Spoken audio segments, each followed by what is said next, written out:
So hey guys, welcome back to Shalini academics. मेरा नाम है शालिनी वर्मा और आज मैं आप सभी के साथ बहुत इंपॉर्टेंट इन्फॉर्मेशन शेयर करने जा रही हूँ। सो स्टूडेंट, जैसे कि आप सभी जने जानते हैं कि अब आपका एग्ज़ाम है मैथमेटिक्स का, तो किस तरीके से आप मैथ्स के पेपर को करके आएंगे, क्या आपकी अप्रोच रहने वाली है, वो सारी चीज़ें हम इस वीडियो में देखने वाले हैं। तो चलिए देख लेते हैं। सो गाइस, सबसे पहला पॉइंट है first impression is the last impression. तो आपने सबसे पहले वो क्वेश्चंस करने हैं जो आपको काफ़ी अच्छे से आते हैं। अगर आप वो क्वेश्चन करते हैं तो उससे टीचर की अटेंशन आपके आंसर्स पे हो जाती है और वो ये समझती हैं कि आप काफ़ी अच्छा पेपर आगे करने वाले हैं। हालांकि कुछ क्वेश्चन में आपको आगे प्रॉब्लम हो सकती है, लेकिन टीचर उसको भी निगलेक्ट कर देगी अगर आपका पहला स्टार्टिंग का इंप्रेशन काफ़ी अच्छा है। सो स्टार्टिंग में वो क्वेश्चंस करिए जो आपको काफ़ी अच्छे से आते हैं। सेकेंड इंपॉर्टेंट पॉइंट ये है कि आपने पेपर को काफ़ी अच्छे से पढ़ना है। आपने पेपर पढ़ते समय ही टिक लगा लेनी है कि कौन से क्वेश्चंस आप करेंगे, कौन से आप छोड़ने वाले हैं। आप सभी जने जानते हैं कि आपको क्वेश्चंस में चॉइस मिलती है, तो उसमें से आपने खुद चूज़ करना है कि कौन सा क्वेश्चन मैं काफ़ी बेहतर तरीके से कर सकता हूँ या कर सकती हूँ। उनमें टिक लगा के आप सबसे पहले वो क्वेश्चन करिए जो आपको काफ़ी अच्छे से आता है। आप सेक्शन की चिंता मत कीजिए कि सेक्शन सी है या सेक्शन ए है या बी है। आपको जो अच्छे से आता है आप वो कीजिए। लेकिन मैं एक चीज़ रेकमेंड करूँगी कि अगर आपको सेक्शन सी का आता है तो आप उसके क्वेश्चंस कर लीजिए पहले जो आपको काफ़ी अच्छे से आते हैं। देन जैसे ही सेक्शन सी डन हो जाएगा उसके नीचे आपने डबल लाइन डालनी है। नेक्स्ट आपने लिखना है सेक्शन बी, उसके क्वेश्चंस कर दीजिए। जैसे ही सेक्शन बी के सारे क्वेश्चंस हो जाएंगे देन आपने दोबारा से डबल लाइन डालनी है और सेक्शन ए करना है।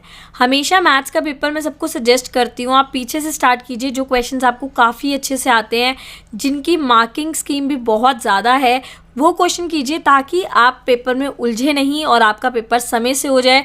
हालांकि ऐसा भी हो सकता है कि स्पीड मेंटेन ना होने की वजह से कुछ क्वेश्चन छूट जाएं, लेकिन आपने इसकी परवाह ना करते हुए आपने अपना 100% देना है। आपने सबसे पहले वो क्वेश्चंस करने हैं जो काफ़ी ज़्यादा मार्क्स के हैं और आपको काफ़ी अच्छे तरीके से आते हैं, ताकि ज़्यादा मार्क्स वाले क्वेश्चन में आप काफ़ी अच्छा स्कोर कर लें। अगर बाई चांस 2 नंबर का क्वेश्चन छूट भी जाता है तो उसमें इतना लॉस नहीं होता बेटा, लेकिन अगर गलती से 4 नंबर का क्वेश्चन छूट जाता है तो उसमें ज़्यादा लॉस होता है।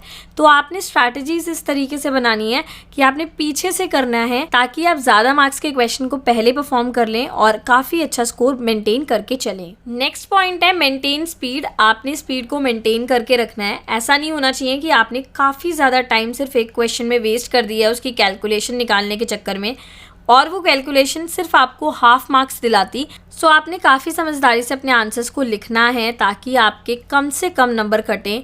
बाई चांस आपसे किसी चीज़ की कैलकुलेशन नहीं हो रही है, टफ़ है, उसको आप होल्ड पे डाल सकते हैं। आप वो क्वेश्चन कर सकते हैं जो आपको ज़्यादा मार्क्स दिलाएंगे, और जब आपका सारा पेपर हो जाता है तो आप एक बार वो कैलकुलेशन को चेक कर सकते हैं और उसको डन कर सकते हैं।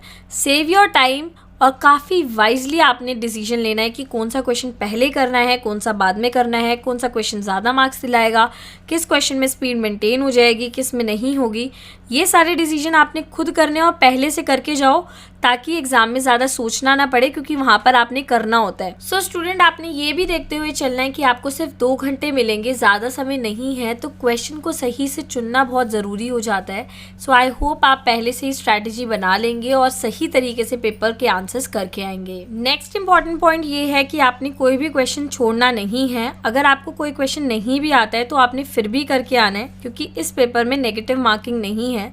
तो आपने सारे ही क्वेश्चन परफॉर्म करने हैं, चाहे आपको आते हों या नहीं आते हों। आपको उस चैप्टर से रिलेटेड अगर कोई फॉर्मूला भी पता है ना, वो लिख के आइए। आपको फॉर्मूले के भी मार्क्स मिलते हैं, तो आपने कम से कम कोशिश करनी है कि किसी भी क्वेश्चन को आप छोड़ के आए। आप पूरी कोशिश कीजिए कि आप सारे ही क्वेश्चन करके आएँ। बेशक आप फॉर्मूला लिखें, उसके बारे में कुछ करके दिखाएं। आपके अटेम्प्ट के सीबीएसई आपको मार्क्स डेफिनेटली देती है। सो आपने कोई भी क्वेश्चन छोड़ना नहीं है बेटा, ओके। सो लास्ट पॉइंट मैं ये बोलूँगी स्टूडेंट कि आपने सारे क्वेश्चन करने के बाद एक बार दोबारा से रिवाइज ज़रूर करना है कि आपने सही से परफॉर्म करे हैं या नहीं करे हैं। उसी के साथ साथ आपने क्रॉस चेकिंग ज़रूर करनी है, क्योंकि हो सकता है कि आपकी कैलकुलेशन मिस्टेक हो गई हो, ठीक है, तो आप उसको रेक्टिफाई कर सकते हैं। इवन एक बार क्रॉस चेक करने से हमें भी ये श्योरिटी मिल जाती है कि हमने सारे क्वेश्चन करे हैं, हमने कोई भी क्वेश्चन छोड़ा नहीं है, और एंड में हम अपने आंसर शीट की फिनिशिंग भी कर सकते हैं। तो आपने जो है टाइम को मैनेज करते हुए सारे डिसीजन लेने हैं। उसी के साथ साथ आपका प्रेजेंटेशन काफ़ी सही होना चाहिए। ताकि आपके मार्क्स ना कटें। जितना साफ़ सुथरा आप काम करेंगे ना, उतने कम से कम नंबर कटेंगे आपके। बाई चांस आपसे मिस्टेक हो जाती है, ठीक है, तो आपने ना ऐसे नहीं काटना कि आप उस वर्ड को ऐसे ऐसे जैसे करके काट रहे हो, ये बहुत गंदा लगता है, ठीक है। अगर आपसे मिस्टेक हुई है तो आप हल्का सा इस तरीके से काट दो, उससे क्या होगा ना, आपकी मिस्टेक हाईलाइट नहीं होगी। लेकिन इस तरीके से आप देखो, इस पे तो देखते के साथ ही नज़र पड़ रही है। तो टीचर को जहाँ भी गलती दिखती है वो काफ़ी ध्यान से चेक करती है वहाँ से। ये गलती आपसे नहीं होनी चाहिए, इसीलिए मैं बोल रही हूँ आपने अपनी प्रेजेंटेशन बेस्ट रखनी है। अगर आपका प्रेजेंटेशन बेस्ट होगा, आपके नंबर बेस्ट आएंगे। ओके, तो all the best. I hope आप सभी का पेपर अच्छा जाए। आई होप आपको ये टिप्स और ट्रिक्स अच्छी लगी हैं और ये आप अपने एग्जाम में डेफिनेटली अटेम्प्ट करेंगे। So all the best, give your best. And अगर आपको मेरी वीडियो अच्छी लगती है तो आप मेरे चैनल के साथ जुड़ सकते हैं। प्लीज़ मेरे चैनल को लाइक शेयर सब्सक्राइब करना मत भूलिएगा। Thank you guys.